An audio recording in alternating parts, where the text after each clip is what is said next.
جی ناظرین، یہ ویڈیو ایک گھر کی ہے۔ آپ دیکھ سکتے ہیں کہ ایک مرغی اپنے بچوں کو دانہ چگا رہی ہوتی ہے کہ ایک باز آتا ہے اور ان پر حملہ کرنے کی کوشش کرتا ہے تو اس گھر کا کتا فوری طور پر اس باز کو پکڑ لیتا ہے۔ وہ مرغی ڈر کر نہیں بھاگتی، نہ ہی اس کے بچے ڈر کر بھاگتے ہیں، کیونکہ اس مرغی کو یقین ہے کہ میرے گھر کا جو یہ چوکیدار ہے یہ مجھے کسی طرح کا نقصان نہیں ہونے دے گا۔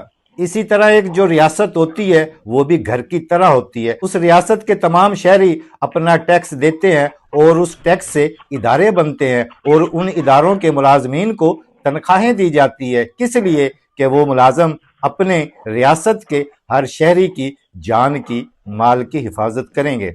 لیکن بدقسمتی سے ہمارے یہاں ادارے تو موجود ہیں، ملازم بھی موجود ہیں، لیکن وہ تنخواہیں لیتے ہیں لیکن عوام کے مال جان کی حفاظت اس طرح نہیں کرتے جس طرح انہیں کرنی چاہیے۔ اگر ریاست کا چوکیدار اپنے عوام کی جان کی، مال کی حفاظت اسی طرح ایمانداری سے کریں تو یقین کریں ریاست کے اندر کسی آدمی کی عزت پر حرف نہ آئے، کسی کی عزت داغدار نہ ہو، کسی کے ہاں چوری نہ ہو، کسی کے ساتھ ڈکیتی نہ ہو، کسی کا قتل نہ ہو۔ لیکن بدقسمتی ہے کہ ہمارے ریاستی اہلکار جو ہیں وہ مراعات لیتے ہیں، تنخواہیں لیتے ہیں، پینشن لیتے ہیں، لیکن کام کرنے کے عوام سے رشوت کے عوض پیسے لیتے ہیں۔ خدارا اگر ریاست کا ہر ملازم اپنے آپ کو اس ریاست کا چوکیدار سمجھے اور سمجھے کہ میں اس ریاست کا خادم ہوں، میری ڈیوٹی ہے اپنے ریاست کے